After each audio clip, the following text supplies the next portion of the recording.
Am I the asshole for leaving in an Uber after my engagement party? My fiance and I got engaged a week ago. It was an absolute disaster. I never wanted a party, but my fiance's mom insisted and wanted to have the engagement party at a restaurant that is expensive to me and made my fiance pull money out of his saving account to buy a house just so she could show herself off to her family. She picked a restaurant of her choice, invited her whole family while I was only allowed to invite my mom and dad. She didn't even order meals until later because she was arguing about how her favorites weren't on the menu, lied to my parents about food and said in an invitation, "Join us in celebrating Jake's and Sarah's engagement with desserts and champagne only." She said no kids, but brought sister-in-law's kids with her. She sat in the middle next to my fiance and they were both having a toast without me. I was feeling so uncomfortable and super pissed that I couldn't even hide it. My parents were the first to leave. They were upset.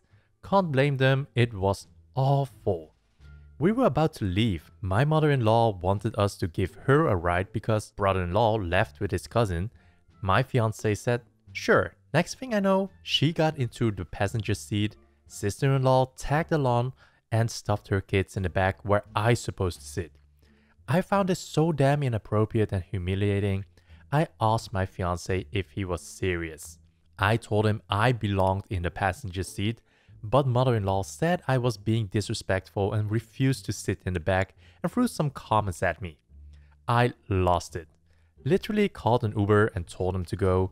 My fiance lashed out and called me crazy and told me to get into the car because I was embarrassing him. We yelled at each other. He refused to leave. I got in my Uber as they watched and went to my parents. Cried my eyes out and refused to answer my phone. To spare myself the shaming, it was awful, awful, so awful that I regret not leaving early. I hate them all. They are treating me like trash and I've had it. I'm 24 and my fiance is 27. Wow, let's have a look at the comments. Not the asshole. Why would you marry someone who allows his family to treat you this way? Sounds like he is more interested in his relationship with his mother anyway. Still, better to find out now than after the marriage, or even worse after having kids. He won't treat you better, and imagine having to raise your kids how your mother-in-law thinks it's right. Every party, every decision, basically every day will be a war. Run fast, run far. She is making my life miserable, absolutely miserable. She didn't even let me add to her guest list, nor have a say in which food to pick. The choices were very limited for me because I don't eat meat. It makes my stomach upset, but she totally disregarded this and went with what she chose. The party was for the love of your fiance's life. The problem, that person isn't you. Not the asshole obviously, and you need to evaluate whether this is something you want to have governing your life going forward, because it will not stop. Your possible future mother-in-law is making sure that you know your place in the hierarchy, and if she's the most important person at your engagement party, it's not going to change. Nothing wrong with a mama's boy if he's 5. A 25-year-old should be his own man. And if he is interested in being in a relationship, he should be ready to devote his life to his partner and their partnership. He should be his own man, his partner's man, his children's man, not his mama's baby boy. A man should treat his mother with love and respect, not with fawning adoration. A woman should be ashamed to have raised a boy like this. As someone whose ex-husband's favorite woman was also his mom, I totally agree with this. Get out before she's kicking you out of Christmas get-togethers, though he still has to come of course, family dinners and eventually the family altogether. The fun fact that he didn't back you up is a huge problem and something I'm sure you will see be an issue for a while. If you want an actual partner, this is not the man for you. Am I the asshole for financially supporting my brother's ex-wife? For the past 3 years since moving to the States, I've gotten close to my sister-in-law, now former, as I only live 10 to 15 minutes walk from her. I used to believe that she was some terrible woman who abused my brother and kept him apart from his children, but the past 3 years have been an eye-opener to say the least. My brother figured out a legal way not to support his former wife and barely supports his children. They have 4 kids and he pays just under $380 monthly, even though he can afford to pay way more and should be paying more. I never had a relationship with my ex-sister-in-law because I lived in another country at the time, and so we had met once at the wedding and only spoken on the phone a few times. My whole perception of her was based on my brother's, stepmother's, and father's bullshit stories. When I moved to where I live now, I noticed that my ex-sister-in-law was really struggling and decided that I would give her money monthly and help out with the kids. My brother recently found out because my niece told him that she needed a new laptop and shoes, and he told her that he pays her mother enough to be able to buy this for her, so she should ask her mother. And she replied, "No worries, Dad, I'll ask Auntie." He then decided that I made him look bad and has demanded I stop helping them because he pays her enough. I basically told him that I can do what I want with my money and will continue supporting Nibblings and ex-sister-in-law. My stepmother and father had gotten on his side and are demanding I stop dealing with that bitch. During our heated argument, I told my stepmother that her son was a disgrace, and her and dad need to stop enabling his bullshit.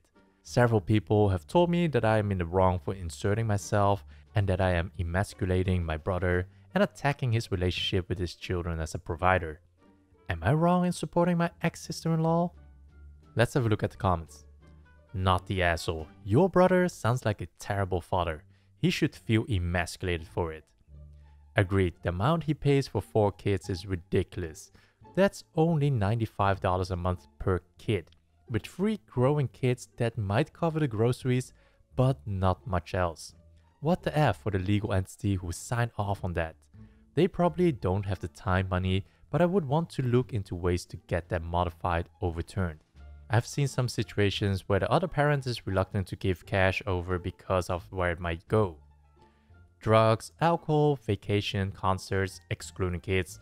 In that case, you don't give money but buy kids clothes, toys, school supplies, etc. So the kids get what they need. One of my friends has a very good co-parenting relationship with her ex, almost 50-50 custody, but because of his work hours, he gets them a tiny bit less than 50% of the time. They split everything for the kids right down the middle. He has to pay her $2.7 per child each month. It's hilarious to all of us, probably costs them more in staff hours to process it than she gets. She doesn't even want or need it. She laughs that he usually brings her a coffee when he picks the kids up that costs more than the child support.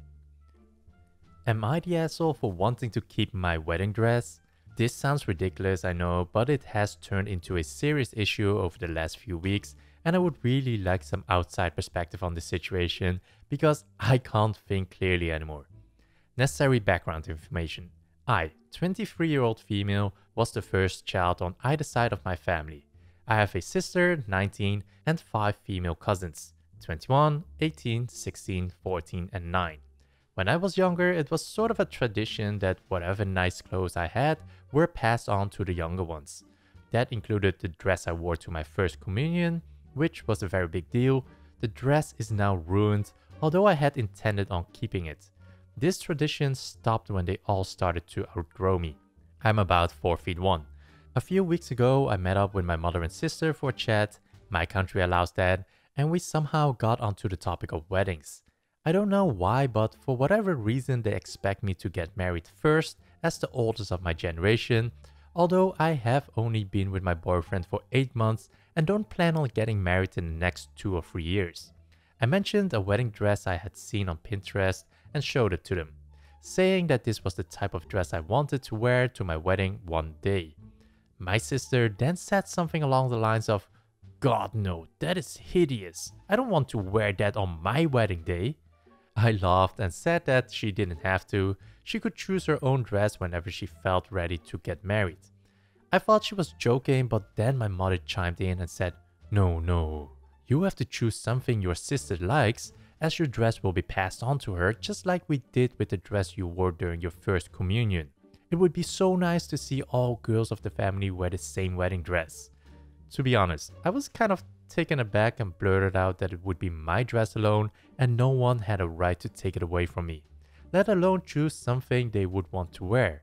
My mother and sister got very angry at me, telling me that I would be selfish and that I was depriving the family of a nice tradition. I told them very bluntly that I don't care about that tradition and that they could all buy their own dresses. Now, my family is mad at me because they think I don't care about them, and I just can't help but be angry. The wedding isn't even in the picture yet, and they are already calling me an a-hole for not wanting to share my wedding dress with my sisters and cousins. I don't think I'm in the wrong here, but I would really want to know what you think about it. Am I the asshole? Let's have a look at the comment. Not the asshole. Plus, how would they wear the same dress if they've all outgrown you? It doesn't make any sense. Buy the dress you want, it's your day. If they won't budge, maybe compromise by choosing a different item that can be passed down, like a necklace, veil, etc. Yeah, I don't know how they expect this to work. Bridal dresses are typically altered to fit when you buy them, and I don't know how to expect to add on in a fabric to make a dress that was fitted to a 4'1" woman fit someone else over 5 feet?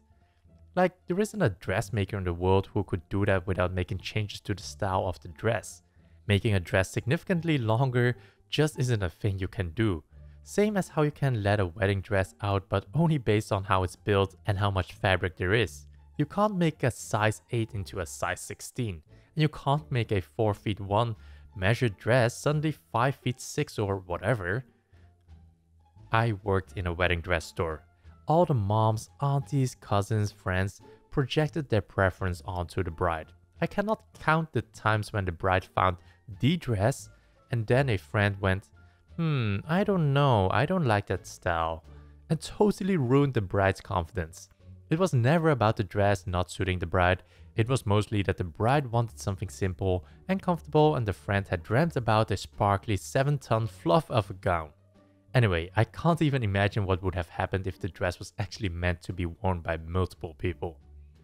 Not the asshole. That is one of the most ridiculous things I've ever heard, and shows clear favoritism towards your sister and what she wants instead of what you want. You have to pick out a dress your sister likes, not that you like, because they expect you to pass it on down to her after you paid for it and wore it at your wedding. They are the clear assholes here.